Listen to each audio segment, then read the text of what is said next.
Salam baik buat sahabat channel cerita lucu. Semoga menghibur. Yuk kita mulai ceritanya. Di sebuah kota kecil yang tenang, di mana semua orang hampir saling mengenal satu sama lain, ada seorang tukang roti yang sangat terkenal. Namanya Budi, tetapi lebih akrab dipanggil Budi Roti oleh warga setempat. Budi bukanlah tukang roti biasa. Selain roti-rotinya yang luar biasa enak, ada satu hal yang membuatnya sangat mencolok. Ia selalu tampil dengan seragam tukang roti yang lengkap, dengan topi putih, apron kotor, dan senyum lebar yang selalu terlihat. Namun, jika diperhatikan lebih dekat, ada sesuatu yang agak aneh dengan dirinya. Budi ini tidak hanya lihai membuat roti, tetapi juga sangat pandai bergaul dengan pelanggan. Setiap pagi, dia akan membuka toko rotinya dengan penuh semangat, menjajakan roti-roti hangat yang baru keluar dari oven. Warga pun sudah tak sabar menunggu untuk menikmati roti buatan Budi, yang terkenal sangat lezat dengan berbagai macam rasa, mulai dari roti manis, roti isi daging, sampai roti isi keju yang bikin lidah bergoyang. Tapi yang paling lucu dari semua itu, Budi selalu berkata dengan sangat percaya diri, "Roti saya ini bukan hanya roti biasa, loh. Ini roti spiritual. Ada energi positifnya." Dan setiap kali Budi mengatakan itu, semua orang yang mendengarnya hanya bisa tertawa, sambil mengangguk setuju meskipun tidak tahu apa maksudnya. Tapi siapa yang peduli? Roti enak sudah cukup untuk membuat semua orang datang kembali ke toko rotinya. Namun, ada satu masalah yang tak bisa disembunyikan. Budi sebenarnya bukanlah seorang tukang roti biasa. Rahasia terbesar Budi adalah, di balik senyum cerianya dan kue-kue lezat yang ia buat, ia sebenarnya seorang santri yang sedang menuntut ilmu di sebuah pondok pesantren terdekat. Pondok pesantren yang terkenal akan aturan ketat dan kebijakan disiplin yang membuat para santrinya tidak boleh berbuat sembarangan. Tak ada yang tahu bahwa Budi adalah santri. Budi sendiri memang ingin sekali merahasiakan identitas aslinya. Alasannya sederhana, jika orang tahu dia seorang santri, pasti banyak yang meragukan kemampuannya sebagai tukang roti. Mana mungkin seorang santri bisa membuat roti yang enak, pikirnya. Budi merasa, dengan menjadi tukang roti biasa, ia bisa menjalani hidup dengan lebih santai dan lebih banyak berinteraksi dengan orang-orang. Namun, seperti kata pepatah, sehebat apapun kamu bersembunyi, kebenaran akan selalu terungkap. Dan hari itu, hari yang Budi takutkan, akhirnya datang. Pagi itu, Budi tengah sibuk menyiapkan rotinya seperti biasa. Dengan cekatan ia menguleni adonan, menyiapkan bahan-bahan, dan menunggu roti-roti yang dipanggang dalam oven. Sementara itu, di luar toko, seorang pembeli setia bernama Pak Joko datang, seperti biasanya, untuk membeli roti. Pak Joko adalah seorang petani yang sudah beberapa kali mengunjungi toko roti Budi. Pak Joko sudah mulai merasa akrab dengan Budi, bahkan sering bertukar cerita tentang kehidupan sehari-hari. Belum lama ini, Pak Joko mengungkapkan bahwa ia merasa penasaran dengan kehidupan Budi yang sangat misterius. Pak Joko bahkan sempat bercanda, "Budi, kamu tuh kayaknya bukan orang biasa, deh. Apa kamu punya kekuatan gaib atau semacamnya? Roti kamu enak banget, kayak ada ilmu batinnya." Budi hanya tertawa lepas, sambil menepuk-nepuk bahu Pak Joko. "Wah, Pak Joko ini bercanda terus. Roti saya cuma roti biasa kok, cuma dibumbui dengan semangat tinggi." Namun, suatu hari, di tengah suasana toko roti yang ceria, seseorang yang tidak diduga-duga datang. Seorang pemuda dengan pakaian santri lengkap dengan sarung dan peci, datang masuk ke toko roti itu. Dia menatap Budi dengan tajam. Budi merasa ada yang aneh, tapi ia berusaha tetap tenang. "Budi, kamu kok bisa di sini?" tanya pemuda itu dengan nada yang sedikit menggoda. Budi menatap pemuda itu dengan cemas. Wah, ini siapa nih? Kenapa ngeliatin gue kayak gitu?" Jangan pura-pura lupa, Budi. Gue tahu kok kamu siapa, kata pemuda itu dengan tersenyum lebar sambil melipat tangannya di dada. Budi mulai merasa gugup. Ah, jangan main-main deh, bro. Gue cuma tukang roti biasa kok, gak ada yang aneh-aneh. Namun, pemuda itu tetap mendekat. Budi, jangan coba-coba ngeles. Gue tahu kamu siapa.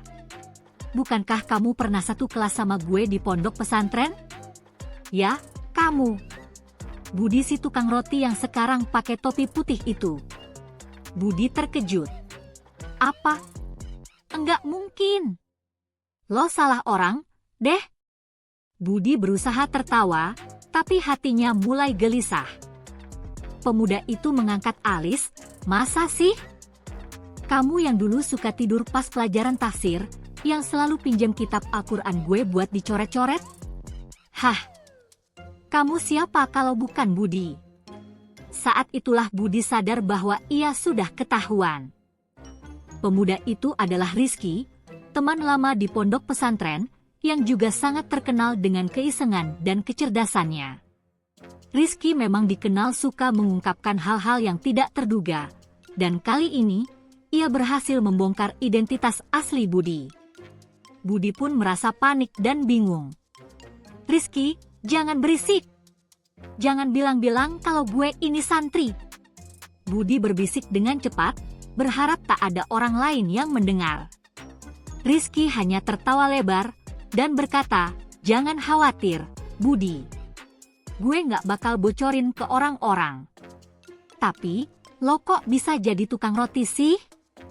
Gue pikir lo akan jadi ulama besar, jadi kiai, bukan jadi penjual roti. Budi menghela napas, lalu menjawab dengan serius. Rizky, gue pengen jadi orang biasa dulu.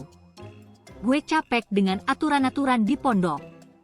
Gue butuh waktu buat diri gue sendiri, buat jadi orang yang lebih santai. Dan, lo tahu kan, roti gue enak banget. Semua orang suka. Rizky mengangguk, iya, roti lo enak banget, sih. Tapi jangan lupa, lo tetap santri. Jangan lupa asal-usul lo. Budi mengeluh. Ah, udahlah. Jangan ribut deh. Yang penting, roti gue bisa bikin orang bahagia, kan? Rizky tertawa terbahak-bahak, lalu mengelus dada. Oke deh, Budi. Kalau gitu, gue beli roti satu ya. Tapi jangan lupa, kita santri, loh. Kita punya tanggung jawab. Dan dengan itu, Budi merasa lega. Rizky akhirnya membeli roti dan pergi, namun Budi tahu, dia harus lebih berhati-hati. Tentu saja, itu hanya bagian pertama dari petualangan aneh yang akan datang. Keesokan harinya, Budi Roti terbangun dengan perasaan yang campur aduk. Meskipun hari itu cerah, hatinya terasa mendung. Rasa khawatir dan cemas masih menggelayuti dirinya. Rizky sudah tahu siapa dia, dan meskipun temannya itu berjanji untuk tidak membocorkan rahasianya, Budi merasa jantungnya selalu berdebar ketika berinteraksi dengan orang-orang. Ah, kalau sampai bocor, gue bisa kehilangan roti gue, dan juga semuanya, pikir Budi. Namun, hidup harus terus berjalan. Dengan cepat, dia mengenakan pakaian tukang roti andalannya, topi putih, apron, dan sepatu putih yang selalu dia pakai. Meski hatinya sedikit cemas, Budi mencoba untuk tetap tersenyum ceria seperti biasa. Dia membuka toko roti dan mulai menata roti-roti yang baru saja dipanggang. Saat aroma roti harum mulai menyebar ke seluruh toko, pelanggan mulai berdatangan. Pagi itu, Pak Joko datang lagi, seperti biasa, dan mengamati Budi dari pintu toko. Budi, roti kamu makin hari makin enak, ya? Coba kasih resepnya dong, biar saya bisa bikin di rumah, ujarnya sambil terkekeh. Budi tersenyum dan menjawab, Pak Joko, resep saya bukan rahasia kok, cuma yang penting niat dan semangat. Kalau roti udah pakai semangat tinggi, hasilnya pasti enak. Pak Joko mengangguk sambil tertawa. Haha, iya, semangat tinggi. Nah, ngomong-ngomong, Budi, lo ini orangnya sangat misterius, ya. Dari pagi sampai sore, gak pernah lihat lo keluar dari toko. Lo beneran gak ada kehidupan lain selain roti, ya? Budi hanya bisa tertawa canggung. Ya, hidup saya memang simpel, Pak Joko. Kalau roti bisa bikin orang senang, itu sudah cukup buat saya. Namun, dalam hati, Budi merasa semakin tertekan. Setiap kali seseorang menanyakan tentang kehidupannya, ia merasa harus memberi jawaban yang dibuat-buat. Tidak bisa mengungkapkan bahwa di balik roti yang enak itu, dia adalah seorang santri yang sedang berjuang untuk menjalani hidup yang lebih santai, jauh dari aturan ketat pondok pesantren. Tiba-tiba, suara pintu toko berbunyi, dan masuklah seorang pembeli baru yang belum pernah terlihat sebelumnya. Seorang ibu muda dengan anaknya yang masih kecil, sekitar 5 tahun. Mereka berdua tersenyum ramah dan menyapa Budi. "Ibu, ada roti apa yang enak hari ini?" tanya ibu itu sambil memandang deretan roti yang dipajang di rak toko. Budi yang biasanya ramah dan penuh semangat, kali ini merasa sedikit lebih gugup. Matanya langsung tertuju pada anak kecil yang berada di samping ibu tersebut. Anak itu mengenakan topi hitam dan sepasang sepatu warna putih yang terlihat sangat mirip dengan sepatu yang biasa dikenakan oleh santri di pesantren. Budi mendekati mereka dengan sedikit ragu, namun mencoba tetap ceria. "Selamat pagi, Ibu. Ada banyak pilihan roti hari ini, loh. Yang manis ada, yang gurih juga ada. Kalau yang manis, saya rekomendasikan roti coklat isi krim. Enak banget." Namun, sebelum ibu itu sempat merespons, anak kecil itu tiba-tiba menunjuk Budi dengan mata berbinar dan berteriak, Pak, itu kan Budi.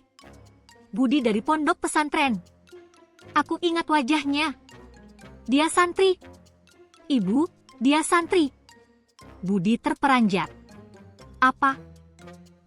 Apa yang kamu bilang, Nak?" "Enggak kok, aku cuma tukang roti biasa."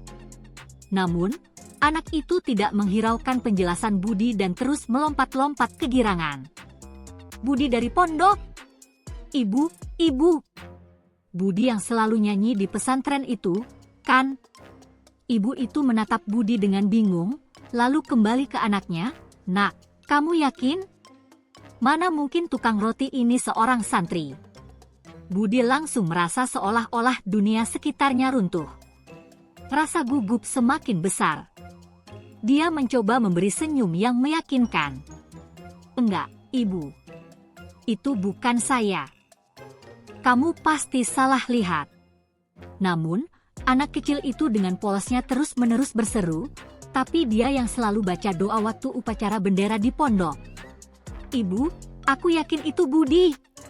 Budi mendesah dalam hati. Waduh, kalau ini terus berlanjut, pasti semuanya bakal ketahuan. Gimana nih? Ibu itu akhirnya mulai menyadari ada yang aneh, dan menatap Budi dengan curiga. "Tunggu sebentar, Budi. Kamu benar-benar tukang roti atau ada yang kamu sembunyikan?" Dengan cepat, Budi menghela napas panjang dan meraih keranjang roti yang ada di sampingnya. "Ah, saya cuma tukang roti kok. Enggak ada yang aneh-aneh." Budi merapikan topinya dan berusaha menenangkan diri. "Mungkin anak ini cuma salah lihat, Bu. Saya memang pernah tinggal di pondok, tapi sekarang saya sudah meninggalkan pondok dan memilih jadi tukang roti. Cuma itu aja." Ibu itu masih terlihat ragu, dan anak kecil itu masih tetap yakin kalau Budi adalah santri yang dulu pernah dia lihat di pesantren. "Mungkin saya salah, ya, Bu," kata Budi, mencoba meyakinkan. "Pokoknya, ini roti enak banget. Coba aja, pasti suka." Akhirnya, ibu itu membeli roti yang direkomendasikan Budi dan meninggalkan toko, meskipun masih terlihat sedikit bingung dengan apa yang baru saja terjadi.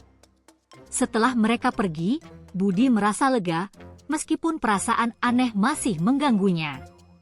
Ia duduk di belakang meja toko dan mengelap peluh dari dahinya. Waduh, ini nggak bisa dibiarkan terus. Kalau semua orang tahu gue santri, nggak bakal ada yang percaya gue tukang roti, ujar Budi, gusar. Di luar toko, Rizky muncul lagi, kali ini tanpa diundang. Dia berjalan masuk sambil tersenyum lebar. Gimana, Budi? Ada yang mulai curiga, ya? Budi langsung menatap Rizky dengan cemas. Rizky, lo jangan bikin ribet, deh. Jangan bilang-bilang ke siapapun kalau gue ini santri, ya. Rizky tertawa terbahak-bahak, lalu menjawab, tenang aja, Budi. Gue janji kok, rahasia kita tetap aman. Namun, Budi merasa bahwa masalah ini tidak akan selesai begitu saja. Sambil merenung, ia tahu bahwa meskipun dirinya ingin hidup bebas sebagai tukang roti, identitas santri yang ia coba sembunyikan akan terus menghantuinya. Hari-hari berlalu, dan meskipun Budi berusaha keras untuk menjaga identitasnya tetap tersembunyi, situasi semakin rumit. Setiap pagi, dia selalu merasa was-was. Seperti ada yang mengawasi setiap gerak-geriknya. Toko roti yang dulunya menjadi tempat penuh tawa kini mulai terasa seperti medan perang, di mana dia harus berhati-hati agar rahasia dirinya tidak terbongkar lebih jauh. Namun, hidup terus berjalan, dan Budi tetap menjalankan rutinitasnya. Setiap pagi ia membuka toko, setiap sore ia menyiapkan adonan baru. Pelanggan tetap berdatangan, dan roti-roti yang keluar dari oven selalu disambut dengan senyum puas. Meski begitu, rasa cemas Budi semakin mendalam. Setiap kali ada orang yang menatapnya terlalu lama atau bertanya tentang kehidupannya, hatinya berdegup kencang. Tak ada yang tahu betapa cemasnya Budi, bahkan orang-orang terdekatnya sekalipun. Suatu hari, ketika Budi sedang sibuk membuat adonan roti di belakang toko, tiba-tiba pintu toko terbuka dan seorang pria paruh baya dengan pakaian serba hitam masuk. Tentu saja, Budi langsung mengenali pria itu. Dia adalah Pak Ustadz Hidayat, seorang ustadz senior dari pondok pesantren tempat Budi menuntut ilmu dulu. Wajah Pak Ustadz Hidayat sangat familiar, namun kali ini dengan ekspresi yang agak berbeda. Assalamualaikum, Budi, sapa Pak Ustadz Hidayat dengan suara tegas namun ramah. Budi hampir terjatuh dari kursinya. Wah, Pak Ustadz. Waalaikumsalam. Apa kabar? Budi mencoba bersikap biasa, meskipun perasaan gugupnya makin menjadi. Pak Ustadz Hidayat menatap Budi dengan tatapan tajam, seolah sedang mengukur Budi dari ujung kepala sampai ujung kaki. Kamu sehat-sehat saja, Budi? Bagaimana kehidupanmu di luar pondok? Budi langsung merasa panas. Sehat, Pak Ustadz, alhamdulillah. Ya, begitulah, biasa saja. Saya memilih hidup lebih tenang, jadi ya buka toko roti seperti ini. Pak Ustadz Hidayat mengangguk pelan, namun dari ekspresinya, Budi tahu bahwa Pak Ustadz tahu lebih banyak daripada yang dia perlihatkan. Budi, apakah kamu merasa nyaman dengan keputusanmu meninggalkan pondok pesantren? Kamu tahu, menjadi santri itu adalah pilihan hidup yang besar. Tidak mudah untuk meninggalkannya begitu saja. Budi merasa seolah terpojok. Ia mengangguk ragu. Iya, Pak Ustadz, saya tahu. Tapi saya merasa saya butuh ruang untuk diri sendiri. Saya ingin hidup biasa, tidak terlalu terikat dengan aturan-aturan yang ketat. Pak Ustadz Hidayat tidak langsung menjawab. Ia hanya mengamati Budi dengan diam, seolah sedang menilai apakah Budi benar-benar serius dengan keputusannya atau hanya sedang melarikan diri dari sesuatu. Setelah beberapa detik, Pak Ustadz akhirnya berbicara dengan suara yang lebih lembut. Budi, hidup di luar pondok memang memberikan kebebasan, tetapi ada satu hal yang harus kamu ingat. Pondok pesantren bukan hanya sekedar tempat belajar agama, tetapi juga tempat belajar hidup yang lebih bijaksana. Jangan sampai kebebasan ini membuatmu lupa dengan tujuan hidup yang sebenarnya. Budi menunduk. Saya tidak bermaksud mengabaikan pondok, Pak Ustadz. Saya hanya ingin mencoba sesuatu yang berbeda. Saya ingin orang lain melihat saya sebagai seseorang yang bisa membawa manfaat, meskipun hanya lewat roti-roti yang saya buat. Pak Ustadz Hidayat tersenyum sedikit, seolah-olah bisa merasakan kegelisahan di hati Budi. Budi, kami di pondok selalu mengajarkan tentang keikhlasan dalam setiap langkah hidup, termasuk dalam pekerjaan apapun yang kita jalani. Roti yang kamu buat tidak hanya harus enak di lidah, tetapi juga harus membawa kebaikan bagi orang yang memakannya. Kalau kamu ikhlas, roti yang kamu buat bisa menjadi amal jariah yang menguntungkan bukan hanya untuk dirimu, tetapi untuk orang lain juga. Budi terdiam mendengar kata-kata Pak Ustadz. Ia merasa sangat terharu, namun di sisi lain juga merasa bingung. Pak Ustadz, saya hanya merasa lelah dengan kehidupan di pondok. Semua peraturan dan batasan membuat saya merasa terkekang. Pak Ustadz Hidayat memegang bahu Budi dengan lembut. Tidak ada kehidupan yang sempurna, Budi. Semua tempat pasti memiliki tantangan dan aturan, bahkan di dunia luar sekalipun. Kamu harus belajar menghadapi tantangan itu, dan jadikan itu sebagai kekuatanmu, bukan sebagai alasan untuk melarikan diri. Jangan lari dari kenyataan. Budi menundukkan kepala, merasa seolah-olah Pak Ustadz Hidayat sedang membuka matanya. Terima kasih, Pak Ustadz. Saya akan coba pikirkan lagi. Pak Ustadz Hidayat tersenyum, lalu mengalihkan pandangannya ke rak roti di toko Budi. Roti kamu memang enak, Budi. Tapi yang terpenting adalah apakah kamu bisa membuat hidupmu lebih bermakna, tidak hanya untukmu, tetapi untuk orang lain juga. Setelah itu, Pak Ustadz Hidayat berpamitan untuk pergi. Budi hanya bisa melihatnya pergi sambil merenung dalam-dalam. Kata-kata Pak Ustadz menggelora di pikirannya, membuatnya merasa lebih bingung daripada sebelumnya. Apakah benar ia hanya mencari kebebasan tanpa memahami makna kehidupan yang sesungguhnya? Namun, saat Pak Ustadz Hidayat keluar dari toko, Budi merasakan sesuatu yang berbeda. Sebuah pencerahan kecil yang mulai muncul. Mungkin benar, hidup tidak hanya tentang kebebasan tanpa batas, tetapi tentang makna dari setiap pilihan yang kita buat. Beberapa hari kemudian, Budi memutuskan untuk berbicara dengan Rizky. Ia ingin mengungkapkan sesuatu yang sudah lama dipendamnya. Saat mereka bertemu di depan toko roti, Budi berkata dengan serius, "Rizky, gue pikir gue harus kembali ke pondok. Gue merasa banyak yang belum gue pelajari, dan mungkin selama ini gue cuma lari dari kenyataan." Rizky menatap Budi dengan terkejut. "Serius, Budi? Lo akan balik lagi ke pondok?" Budi mengangguk. "Iya, gue rasa gue harus kembali dan menyelesaikan apa yang harus gue pelajari. Tapi gue juga nggak mau meninggalkan roti. Gue akan terus buat roti, tapi mungkin dengan cara yang berbeda. Gue ingin memberikan yang terbaik untuk orang lain." Rizky tersenyum lebar. "Kalau itu yang lo pilih, gue dukung banget, bro. Yang penting, lo jangan lupa, roti lo tetap yang terbaik." Budi tertawa ringan. "Terima kasih, Rizky. Gue juga nggak akan melupakan roti ini. Roti ini selalu punya tempat di hati gue." Akhirnya, Budi memutuskan untuk kembali ke pondok pesantren. Tetapi kali ini, ia merasa lebih siap. Ia akan tetap melanjutkan hobinya membuat roti, tetapi dengan niat yang lebih baik, untuk berbagi kebahagiaan dan kebaikan bagi orang lain. Dan siapa tahu, mungkin ia akan menemukan cara baru untuk menyatukan dunia luar dengan dunia pesantren, menggabungkan kebebasan dengan nilai-nilai yang diajarkan di pondok. Budi tahu satu hal pasti, perjalanan hidupnya baru saja dimulai, dan apapun yang terjadi, ia akan tetap berusaha untuk menjadi lebih baik.